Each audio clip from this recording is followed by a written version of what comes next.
passar a palavra para o vereador e presidente da Comissão de Saúde de Niterói, Paulo Eduardo Gomes.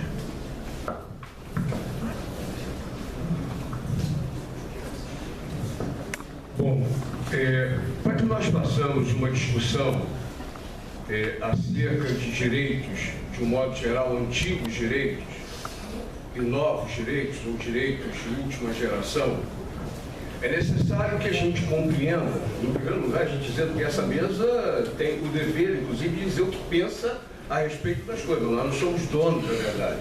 Nós temos uma visão de mundo, uma visão de sociedade, e a partir do mundo que a gente deseja construir, nós fazemos a nossa crítica e expomos a análise e a crítica de quem nos ouve, a opinião acerca de estar certo ou está errado, e o quanto nós nos aproximamos do senso comum das pessoas na crítica que nós temos sobre o mundo. A gente precisa analisar que nós vivemos num mundo capitalista. Vários de nós, eu inclusive, combato esse mundo. Não acho que nós tenhamos soluções para a humanidade que se baseiem na sustentação do ambiente capitalista.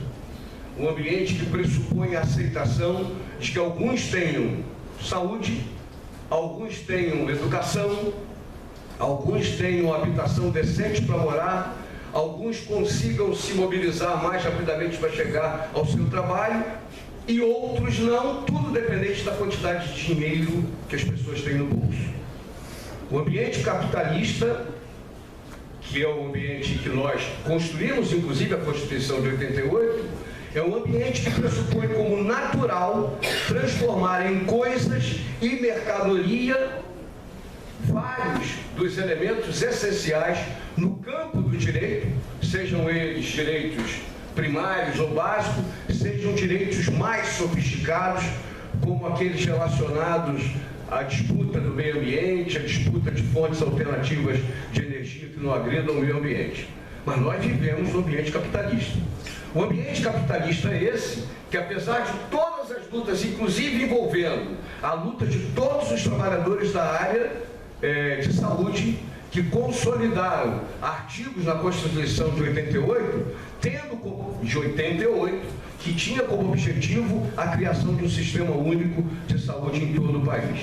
Estas pessoas lutaram naquele momento, da época da Constituinte, para consolidar, apesar do ambiente capitalista, consolidar direitos que a população brasileira nas ruas, nos sindicatos, nas igrejas e nos movimentos sociais tentavam consolidar. Vários dos direitos em relação aos quais os militantes que atuaram na Constituinte de 86 queriam consolidar, vários deles foram perdidos a partir do golpe militar. O golpe militar encontrou um país com organizações sociais, institutos de previdência, institutos de prestação de serviços de saúde por categorias, que eram muito decorrentes de uma origem e de uma herança lá de trás, que foram ao longo do tempo se transformando e se precarizando. Instrumentos capitalistas de coisificação das coisas e transformação das coisas em mercadoria foram sendo adotados.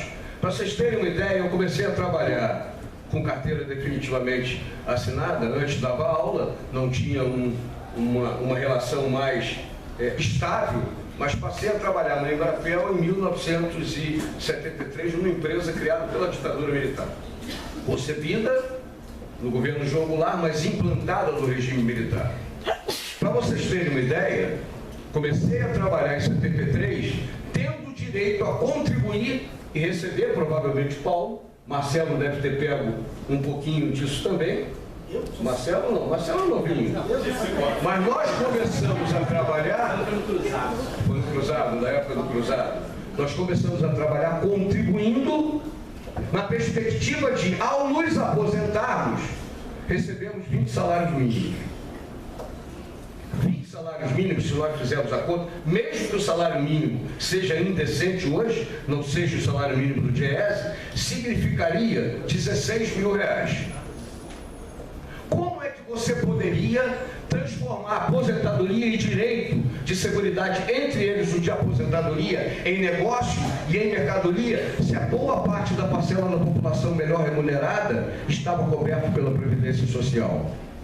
O regime militar, o que fez? Diminuiu para 10 salários mínimos e criou um campo para que houvesse a Previdência complementar e a aposentadoria complementar. Tirou do espaço da aposentadoria pública e do regime público de previdência, tirou uma boa parte da população. População essa que era necessária para implantar os regimes próprios e públicos de previdência. Para vocês terem ideia, a exceção da Previ, do Banco do Brasil, que foi criada em 1904 por uma ação de trabalhadores do Banco do Brasil, a Telos do Sistema Telebrás foi criada em 75. A Petros, da Petrobras, foi criada em 1970. Regimes que retiravam da Previdência Pública a possibilidade de você se aposentar com um mínimo de paridade, diminuir o bolo da contribuição. Nas empresas estatais, em particular, aquelas que eram movidas pelo modelo econômico, pelo milagre econômico, foram criados para os trabalhadores auxílio educação, auxílio creche. Auxílio creche é um direito da criança, que não é apenas da mãe, mulher trabalhadora, é um direito da criança que deve possibilitar ao pai ou à mãe a proteção da sua criança, do seu filho, no ambiente de trabalho. Direito da criança foi transformado em dinheiro com auxílio creche. Auxílio alimentação, idem. Auxílio médico e auxílio odontológico. Como imaginar que uma massa de trabalhadores qualificados, em especial das empresas estatais e das grandes empresas, poderiam estar lutando por um SUS de qualidade, aquele que viria a ser implantado como modelo em 1988, se elas antecipadamente, ao longo da década de 70, passaram a ter, através das suas empresas, auxílio odontológico, auxílio médico, portanto, enfraquecendo a luta que seria necessária depois. Portanto, o regime militar e a ditadura militar retiraram direitos que as gerações anteriores tinham e que durante o processo da Constituinte nós tentamos recuperar. Vários desses direitos não estão sendo recuperados até hoje.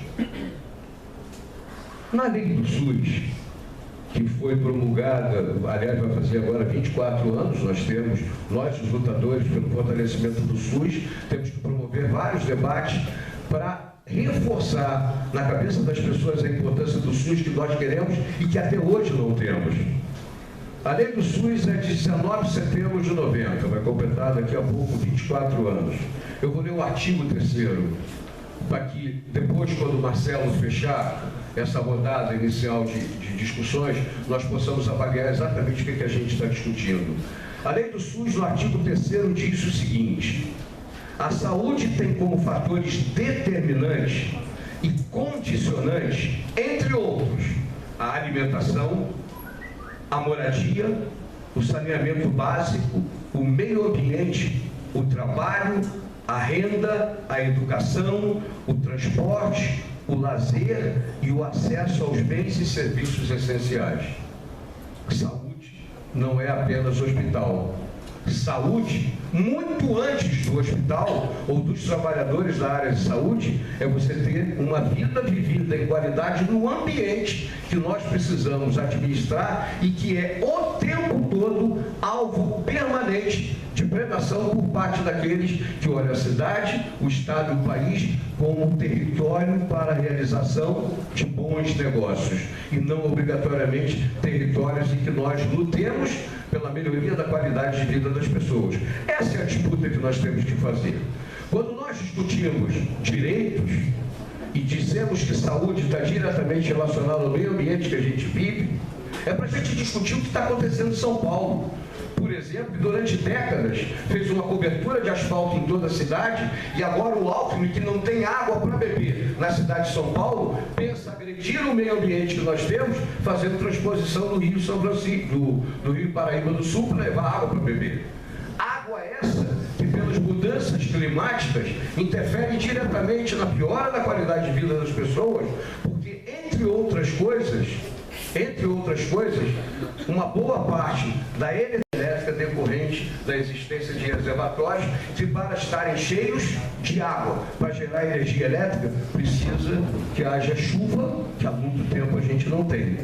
Então, na realidade, falar de saúde como direito, nós estamos falando de maneira bem mais ampla, as multifacetas de uma discussão muito mais ampla, que vai além do mais médicos, que o Paulo já comentou, que vai muito mais além do que aquilo que está diretamente na cabeça e no imaginário popular, mais diretamente ligado à saúde. Nós queremos discutir saúde de maneira mais ampla. Queremos discutir como saúde a importância que nós temos, por exemplo, em direitos considerados mais avançados, de última geração, o direito à comunicação social. É impossível você dizer que a população tem saúde no aspecto da comunicação social se ela é impregnada, se ela é o tempo todo sufocada por notícias falsas de jornal, por uma seleção daqueles que mandam nas emissoras de televisão, nos jornais, de notícias que não constroem um posicionamento crítico da sociedade em relação ao porquê das coisas andarem errado na sociedade. Uma política de combate, por exemplo, às drogas, com base no cacete na polícia e não olhando as drogas e o uso e a dependência das drogas como algo de saúde pública. Portanto, discutir saúde precisa ser encarado por todos os militantes que querem, inclusive, um SUS de qualidade, que querem preservar o Sistema Único de Saúde, que não querem permitir a privatização do INCA, que não querem permitir a introdução da EBSE. Esses militantes sociais precisam compreender que essa luta é uma luta de toda a sociedade e a sociedade precisa compreender porque que seus problemas de precarização dos serviços de saúde estão diretamente associados a um ambiente econômico e um ambiente político que aceita como natural o sistema capitalista. Nós precisamos ter um outro tipo de regime. Nós precisamos ter a valorização da vida. A valorização da vida só se dará se nós combatermos todo e qualquer agente que pretenda dar a cada um desses elementos que a gente listou e que estão listados na própria definição do Sistema Único de Saúde como essenciais como direito da população e da sociedade brasileira. Obrigado.